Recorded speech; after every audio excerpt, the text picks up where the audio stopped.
Doctor Naik, আপনি বললেন যে কোরআন শরীফে নাকি কোথাও কোনো ভুল নেই। আমি কোরআনে 20টারও বেশি ভুল দেখতে পাচ্ছি, সেটা আরবি ব্যাকরণে। এখন তার কয়েকটা আমি আপনাকে বলছি। ইন্নাল্লাযীনা আমানু ওয়াল্লাযীনা হাদু ওয়াস-সাবিউন, এটা আছে সূরা বাকারায় আর সূরা হাজে। ইন্নাল্লাযীনা আমানু ওয়াল্লাযীনা হাদু ওয়াস-সাবিউন, এখানে কোনটা ঠিক, সাবিউন নাকি সাবিউন? 1 নম্বর। 2 নম্বর হলো কোরআনে আছে, হ্যাঁ, কিন্তু এছাড়াও আরো আছে।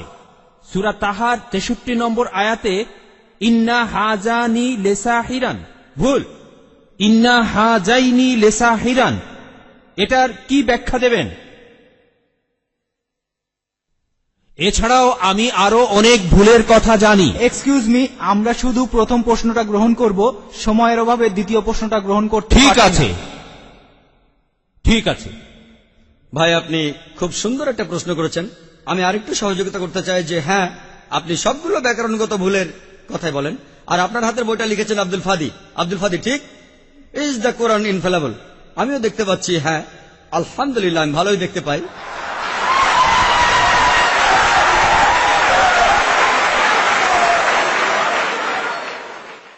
আমি এই 20টা ভুলের সবগুলোর উত্তর দেব, কারণ আমি বইটা পড়েছি। আমি সবগুলোর উত্তর দেবো ইনশাল্লাহ, ইনশাল্লাহ। 1 নম্বর পয়েন্ট ভাই, 1 নম্বর পয়েন্ট, এখানে 1 নম্বর পয়েন্ট হলো যে আরবির সব ব্যাকরণ এসেছে কোরআন থেকে। কোরআন হলো সর্বোচ্চ আরবি বই, যে বইটাতে সবচেয়ে উঁচু মানের সাহিত্য আছে।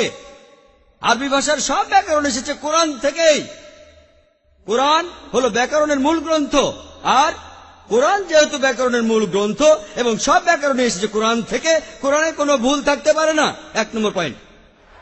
2 নম্বর পয়েন্ট, 2 নম্বর পয়েন্ট, 2 নম্বর পয়েন্ট। ব্যাপারটা এরকম যে আপনি একটা রুলার নিলেন, আর সেই রুলারের গায়ে দাগ কাটা আছে, তারপর বললেন যে মাপটা ভুল হয়েছে। এটা বেশ অযৌক্তিক।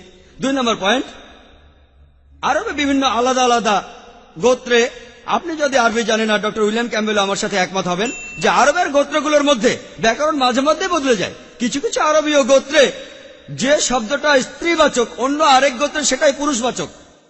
একই শব্দ, তবে গোত্রভেদে ব্যাকরণ বদল হতে থাকে, এমনকি শব্দের লিঙ্গ বদলে যায়। তাহলে আপনি কি কোরআনকে সবগুলো ব্যাকরণ দিয়ে পরীক্ষা করবেন? না। আর এছাড়াও কোরআনের ভাষা এত উঁচু মানের, এতই উঁচু মানের, এর কাছাকাছি কোনো সাহিত্য নেই। আর কোরআনের বিরুদ্ধে অনেক বই আছে, ইন্টারনেটে গেলে দেখবেন 12টা ব্যাকরণের ভুল, 21টা ব্যাকরণের ভুল, আব্দুল ফাদি 20টা ব্যাকরণের ভুল। আপনাদের কি ধারণা খ্রিস্টানরা এই ভুলগুলো বের করেছে?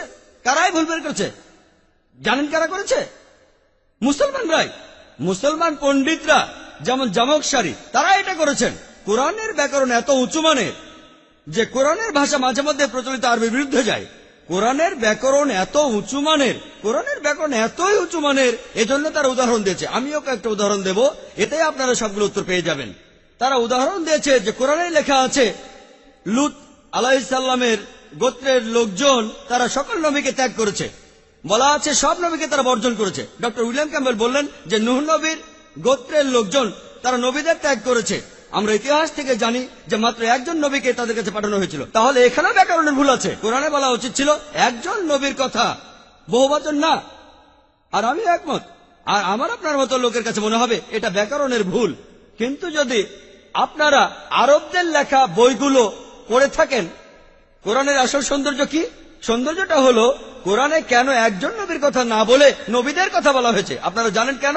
কারণ আমরা জানি যে সব নবীদের হেদায়েতের বাণী মূলত একটাই, যে ঈশ্বর একজনই, তাওহীদের বাণী, আল্লাহ সুবহানাহু ওয়া তাআলার বাণী। লূত আলাইহিস সালামের লোকজন এবং নূহ আলাইহিস সালামের লোকজন তাদের নবীকে ত্যাগ করেছিল, আর পরোক্ষভাবে নিজেদের নবীকে ত্যাগ করে তারা সব নবীদেরই ত্যাগ করেছিল।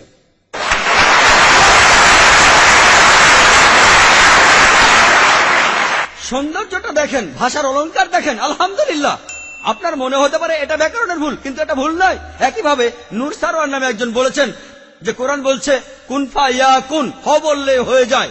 এটা নাকি হবে কুনফা কানা, হ বললে হয়ে যেত। হ্যাঁ, আরবির পাস্ট টেন্সে কুনফা কানা কুন ফায়াকুন নয়, কিন্তু কুন ফায়াকুন আরো উঁচু মানের। বলা আছে আল্লাহ তিনি ছিলেন, আছেন আর থাকবেন, অতীত, বর্তমান আর ভবিষ্যৎ। Thank you doctor Naik.